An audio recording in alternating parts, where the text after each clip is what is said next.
Los trabajos no siempre son sencillos. Hoy continuamos con las revisiones de la historia del Lobo Solitario. Y hoy nos toca los tomos 2 y 3. Así que vamos a comenzar revisando la edición de cada uno de estos tomos. En cuanto al tomo número 2, tendremos en la parte izquierda una ilustración de Ito Ogami, el protagonista de esta historia, dejándonos por la parte derecha el resto de elementos de esta obra. El título, el número de volumen, los dos autores involucrados, el nombre de este tomo y hasta aquí abajo el logo de Panini Manga. Además de estos dos pequeños detalles en un color café, mismos que hacen juego con las tonalidades de la ilustración del protagonista. En cuanto al lomo podemos ver que es básicamente una reacomodación de la portada. Tendremos por acá el título de la obra, el número del volumen, los dos autores involucrados y está acá arriba el logo de Panini Manga. Y como contraparte en la parte de hasta abajo tendremos la misma ilustración que vimos en la portada, nuevamente con los detalles en color café, dejándonos en la contraportada básicamente la misma disposición que vimos en la portada, con la diferencia de una ilustración un poco más sencilla de nuestro protagonista, ya que aquí está pues en una sola tonalidad, quedando la ilustración en este caso en el lado derecho,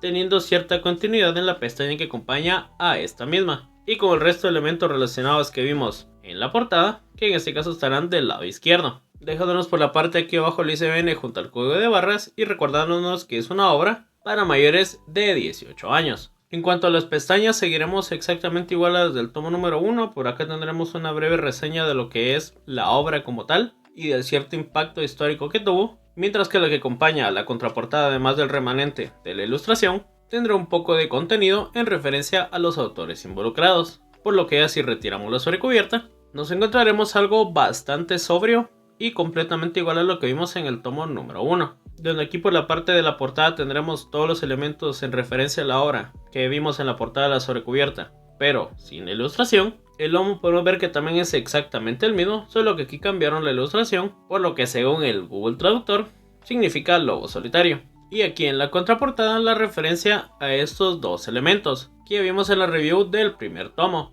y que básicamente pues hacen referencia al protagonista y a su hijo. Todo esto sobre una tonalidad de color café, haciendo juego con lo que ya vimos en la sobrecubierta. Por lo que pasando a su edición interior, esta estará compuesta de hojas de un color como medio crema, no es amarillo como tal, y con transparencias la verdad bastante mínimas, que no llegan para nada a molestar a la lectura o a la apreciación del arte como tal. Ahora pasando al tomo número 3, nuevamente nos encontraremos con la misma disposición del tomo anterior, con la clara diferencia de una ilustración diferente de Ito Ogami, además del número del volumen y el nombre de este tomo, con los detalles sobre color morado, dejándonos por la parte del lomo la misma disposición del tomo anterior, con la ilustración por aquí abajo y los detalles sobre color morado. Mientras que en la contraportada tendremos nuevamente los mismos elementos y con la ilustración un poco más simplificada de nuestro protagonista y que se encontrará en el mismo color que el resto de los detalles de la sobrecubierta, donde nuevamente se verá brevemente complementada en la pestaña que acompaña a esta misma, donde nuevamente en la que acompaña a la contraportada tendremos detalles sobre los autores y en la que acompaña a la portada una reseña y un impacto sobre esta obra. Por lo que ya retirando la sobrecubierta, tendremos nuevamente lo mismo que vimos en el tomo anterior, solo que en este caso todo estará sobre esta tonalidad como de color morada, vino, por ahí más o menos en ese intermedio. Y no sé si se notará, pero en mi tomo tiene como ciertas partes que se pusieron blancas, como que se levantó un poco el entintado, cosa que no me pasó en el tomo anterior ni en el primero. De hecho creo que es el primer tomo de Panini en el que me pasa. Sinceramente no sé por qué, tanto el tomo 2 como el 3 los leí prácticamente uno seguido del otro y en las mismas condiciones, o sea no encontré ninguna diferencia por la que tuviera estas manchas, más allá de pues alguno que otro rayón con el que ya venía, pero las manchas sí no las traía. Cuando los quité venía bien y conforme lo fui leyendo después, cuando me di cuenta, cuando ya le estaba poniendo la sobrecubierta otra vez, me di cuenta de estos como levantones, digamos, la verdad no sé cómo decirlos, donde se le fue la tinta. Creí que era donde lo tenía agarrado de la mano, pero lo agarro regularmente así. Y tiene otros hasta por acá, otros más arriba, entonces la verdad no sé qué pasó bien. Por el resto de elementos pues seguimos igual que el tomo anterior, una hoja color crema con transparencias bastante mínimas, por lo que para nada entorpecen a la lectura o a la apreciación del arte en general. Y seguimos sin mantener las páginas a color tanto en el tomo número 2 o también las que deberían aparecer en el tomo número 3. Y entonces pues ahora sí, vamos a pasar a revisar la historia contenida en estos 2 tomos. En cuanto al contenido, seguimos con distintas historias o trabajos autoconclusivos,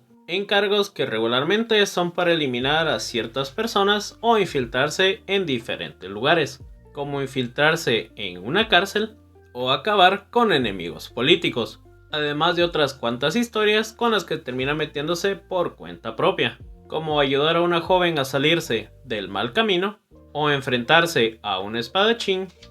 que ha perdido su camino, además de avanzar también un poco con la trama principal, donde conoceremos un poco de cómo inició el plan para poder derrocar al clan Ogami, y así llegar al punto de culpar de todo esto a nuestro protagonista, y cómo fue que esto derivó en la trama que seguimos actualmente. Entonces, esto fue todo por la review de los tomos 2 y 3 de Lobo Solitario. Espero que les haya gustado. Si es así, pues así con su like,